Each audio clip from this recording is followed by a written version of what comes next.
They've just come back from the Arctic Circle. The Iceman himself, Graeme Joy, and a member of his support team, Emma Westerman.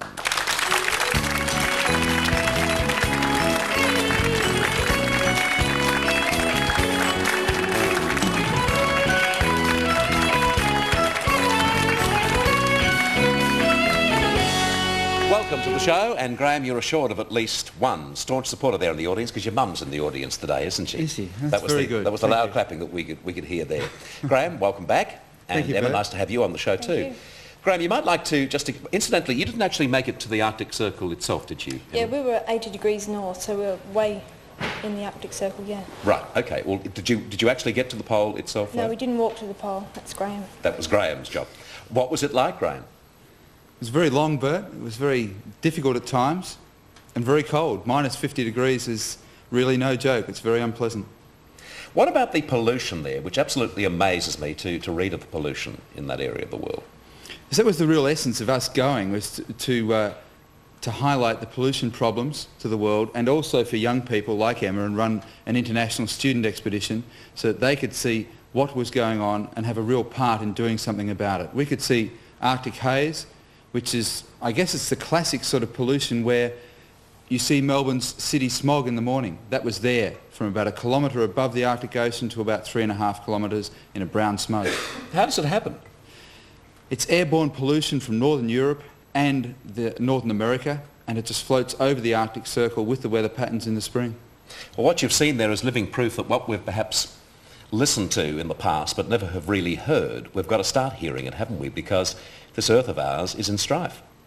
Exactly. We haven't done a very good job so far. I guess the best way to describe it is we're our own guinea pigs, and we're not taking enough notice of what's being said to us by the scientists. I think there's a large amount of publicity now. Australia has failed to sign the Antarctic Treaty for mining and minerals. That's a significant step forward, but every one of us as Australians, particularly the young Australians, need to think very clearly about their actions, and are they environmental, and are we doing a good enough job in looking after our own country and the world as a whole? Emma, you're 17 years of age. Mm-hmm. How important to you was this expedition? But I think it's given me a greater perspective on the problems that the world faces as a whole.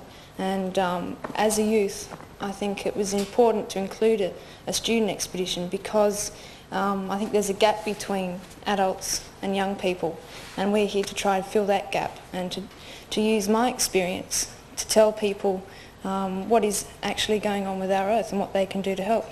How did you prepare for this? I did some personal training and just generally kept fit, and then we spent 10 days in Vancouver prior to the expedition to learn to ski and just to get used to the cold in general. Right, how many people were with you?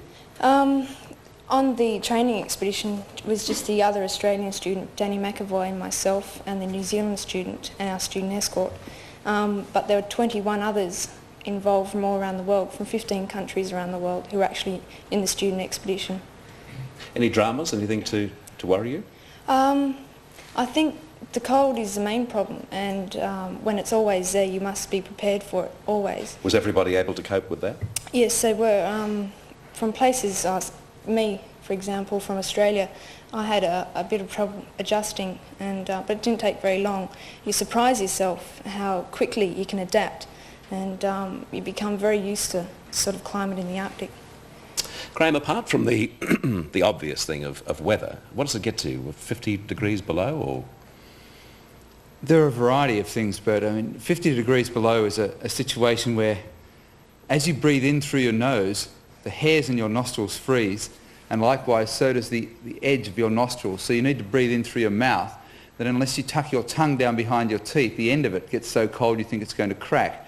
So it's pretty unpleasant. But then when you consider hauling a sledge for 56 days in a row with around about 56 or 60 kilos on your back, that becomes a mind-damaging situation, especially when you expect to finish in 40 and you find you've got 16 more to go. But it has its very entertaining sides. I mean, it's not exactly Club Med, is it? No. But it warps the mind a lot, because when it got to -5, it felt like Club Med to us. And we were down to just underwear at that stage, which is quite unbelievable. To get 8 members of the team, an international team, to the North Pole is quite an achievement. The language barriers, the cultural differences. To have begun the expedition from the United Nations with Peres de Cuellar giving us the UN flag to fly at the pole, and Mustafa Tolba from UNEP, United Nations Environment Programme, giving us his support. And that's a fantastic thing, to really find that we're actually getting somewhere, we're doing something, we've got young people involved, and we all did it for a reason. It's not, you'd have to be crazy to walk out there for 56 days and say, well, this is it, I'm now the first Australian to the North Pole and that was enough for me. I mean, it's nowhere near enough. Ice Walk is much more than that. Any polar bears?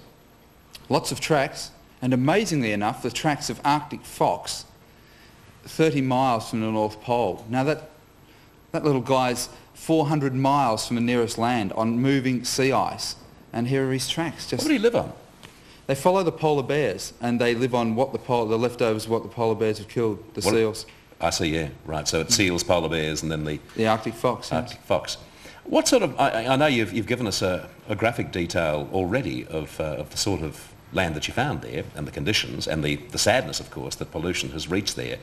But as I mentioned to Ita, talking about children today and the violence which is perpetrated against them, seeing what you've seen, are you now an optimist or a pessimist? I mean, is there a chance for us? Are we going to wake up to ourselves? I've always been an optimist, Bert, and I'm certainly going to stay that way. I believe people will. The essence is in education. So instead of saying this is really the problem, and everyone thinks the problem is immense and I can't do much about it, we need to then say, as Ice Walk is going to say around all the schools in this country with its education project, that there are solutions and each and every individual can contribute, and our student expedition was living proof. I mean, they were incredibly optimistic at the end, and they'd learnt an enormous amount about the Arctic environment and the pollution. Would you do it again? Not immediately. It's put it this way, bad. where are you going for Christmas? Somewhere warmer, but I find that a day of 10 degrees in Melbourne is warm enough not to need a jumper at this stage for me. Good on you, Graeme. Welcome back. Emma, lovely having you on the show too. Well done to both of you. Emma Westerman and Graeme Joy.